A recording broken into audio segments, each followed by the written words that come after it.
Hello friends, तो 12th class की physics यानी कि भौतिक विज्ञान में हम लोग coulombs law and electric field यानी कि कूलाम का नियम और वैद्युत क्षेत्र को डिस्कस कर रहे थे। और हम लोगों ने इसके सारे थ्योरी कॉन्सेप्ट और सारे डेरिवेशंस को डिस्कस किया। और आज हम लोग इसके कुछ न्यूमेरिकल्स एग्जाम्पल्स हैं यानी कि अंकिक उदाहरण, उनको देखने वाले हैं। बेसिकली एग्जाम जो क्वेश्चन आते हैं एग्जाम में वो यही न्यूमेरिकल्स आते हैं जिनको हमें सॉल्व करना होता है। तो यहाँ पे कुछ क्वेश्चन जो कि कई बार पूछे गए हैं और जो इम्पोर्टेंट हैं उनको मैं यहाँ पे बता देता हूँ। और उसके बाद हम लोग चैप्टर वाइज आपको जो भी क्वेश्चन में डाउट हो रहा है आप कमेंट बॉक्स के थ्रू या फिर हमारा जो एंड्रॉयड ऐप है उसके थ्रू वो क्वेश्चन पूछ सकते हैं। मैं उसका सॉल्यूशन प्रोवाइड करा दूंगा। इसके अलावा सारे के सारे क्वेश्चंस के जो सॉल्यूशंस हैं और जो भी नोट्स हैं वो आपको हमारे Android app all in one solutions पे मिल जाएंगे। वहाँ पे आपको फिजिक्स, केमिस्ट्री, मैथमेटिक्स हर एक सब्जेक्ट के नोट्स वहाँ पे मिल जाएंगे। तो चलिए पहला क्वेश्चन स्टार्ट करते हैं।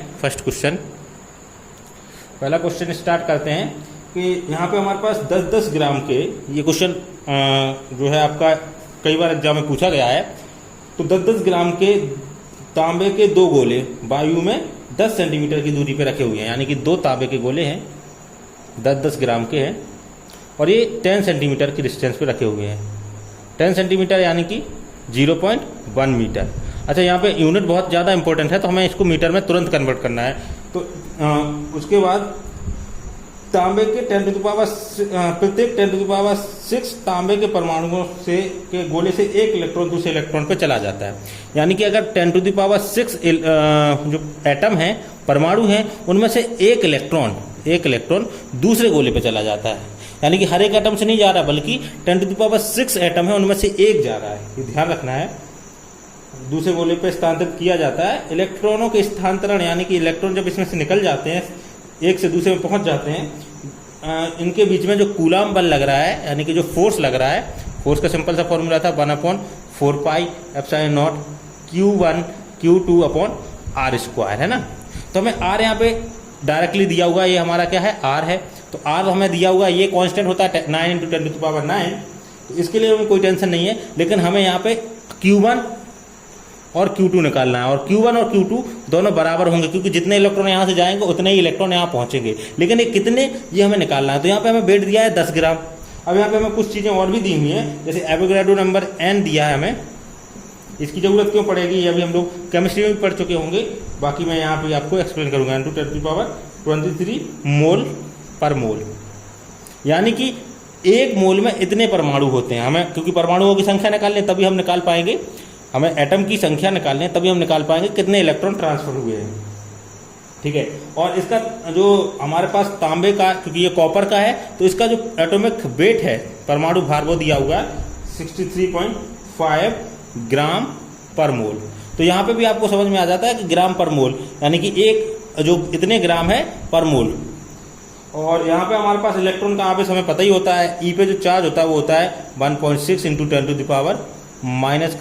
10⁻⁻19 कूलाम। तो ये डिटेल हमें पता है। अब हमें सबसे पहले तो नंबर जो एटम्स निकालने हैं। तो देखिए इतने एटम एक मोल में होते हैं, एक मोल में इतने एटम होते हैं। तो हमारे पास टोटल जो मोल हैं वो कितने बनेंगे या फिर टोटल एटम कितने बनेंगे, तो हमें इससे डिवाइड कर देना है, इतने ग्राम से डिवाइड कर देना है। तो हमारे पास जो टोटल एटम होंगे वो होंगे 6.022 × 10⁻23/63.5 इस जो मास है इससे डिवाइड कर देना है। तो हमारे पास यहाँ पे सिर्फ एटम आ जाएंगे, यहाँ पे हमें मिल जाएगा एटम।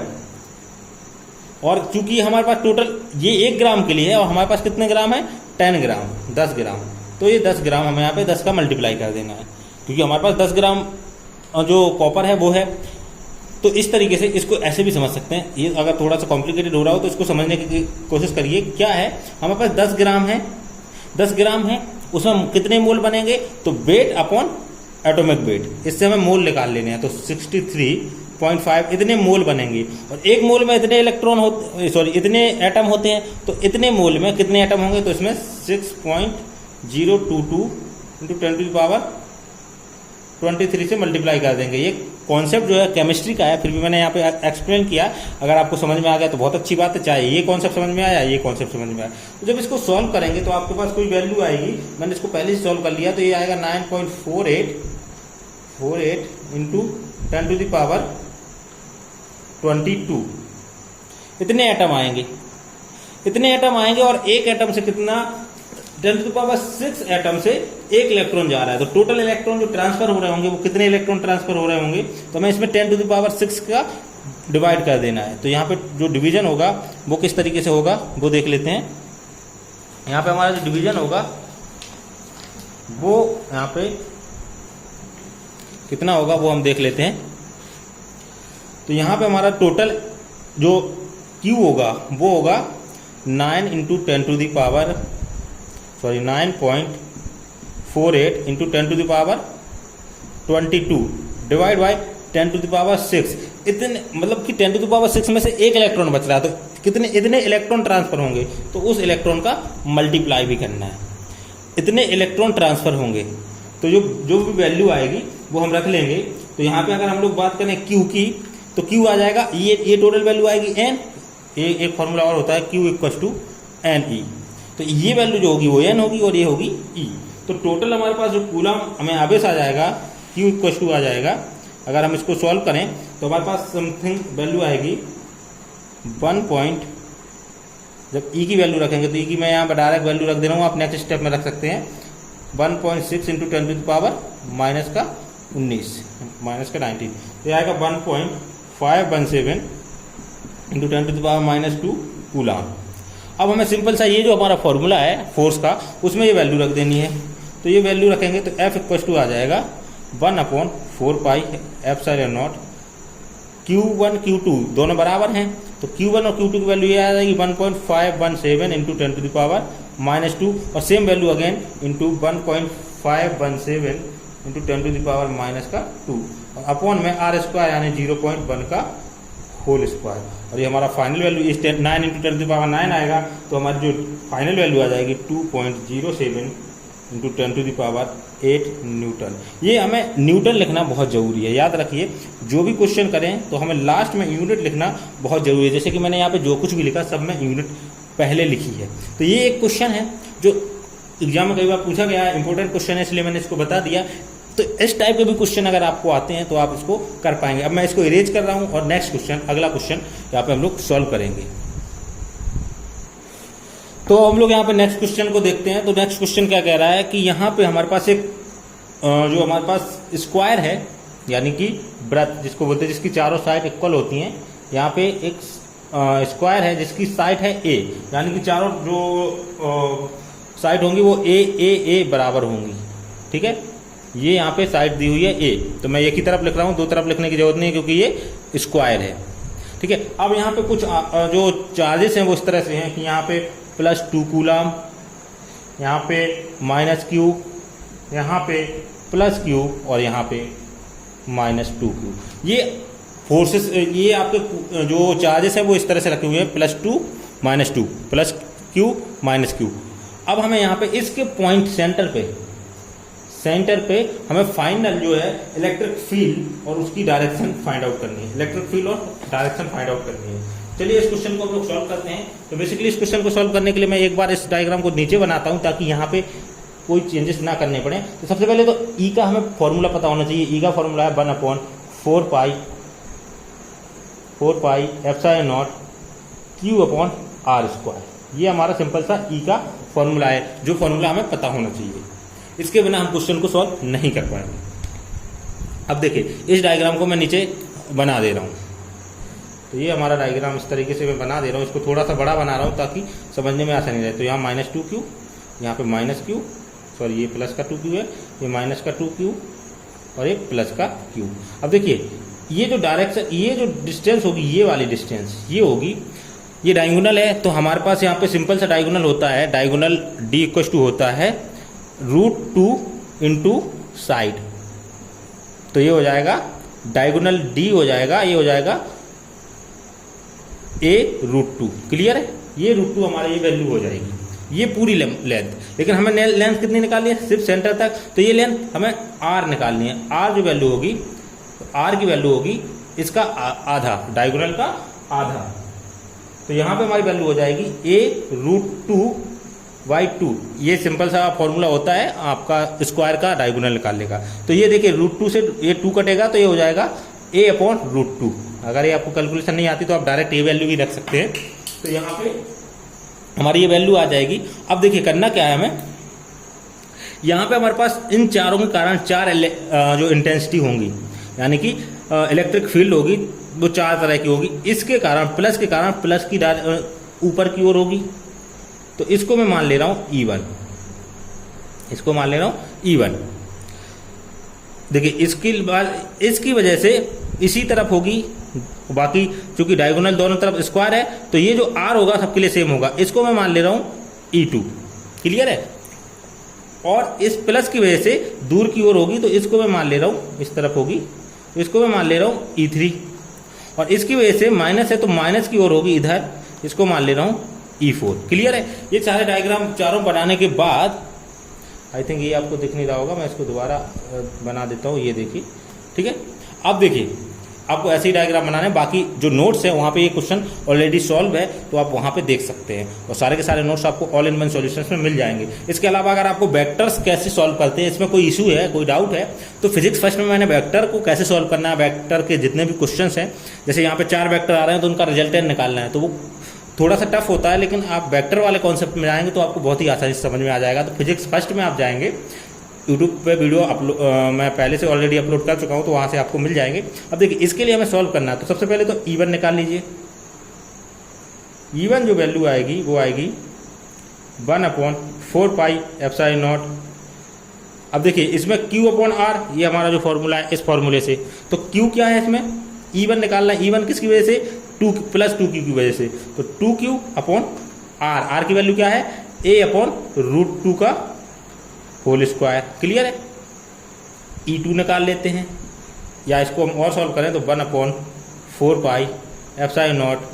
देखिए ये √2 है, स्क्वायर होगा तो 2 बचेगा, √2 से स्क्वायर होगा तो 2 होगा, और ये नीचे है तो ऊपर चला जाएगा, तो ये हो जाएगा 4Q/a²।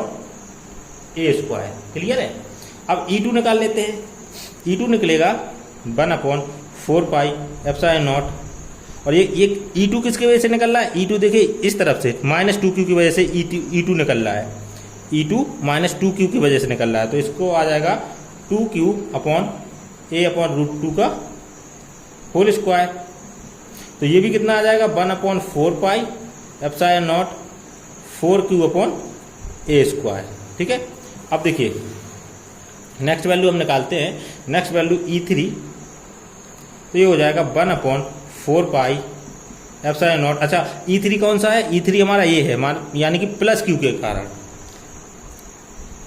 सॉरी यहाँ पे E2 जो है, यहाँ पे थोड़ी सी मिस्टेक हो गई, E2 इस -Q के कारण है, E2 इस -Q के कारण है, तो 2Q की जगह ये Q आएगा और यहाँ पे 4 की जगह 2 हो जाएगा। ये थोड़ी सी मिस्टेक हो गई है, इसको क्योंकि मैंने यहाँ पे डायग्राम जो बनाया उसी के अकॉर्डिंग देखिए, E2 -Q के कारण था, तो यहाँ पे हमने सिर्फ Q रखा, 2Q नहीं रखना है। और यहाँ पे कई बार लोग गलती क्या कर देते हैं कि यहाँ पे रखते समय -Q रख देते हैं, तो -Q नहीं रखना है, क्योंकि ये वेक्टर क्वांटिटी है, हमें सिर्फ यहाँ पे डायरेक्शन देखना है, जैसे -Q के कारण माइनस की तरफ हो जो वैल्यू है वो आ रही है, तो हमें बस इसकी डायरेक्शन देखनी है, यहाँ माइनस नहीं रखना है, इस फॉर्मूले में माइनस नहीं रखना है, यहाँ पे सारी वैल्यू प्लस में ही रखनी है।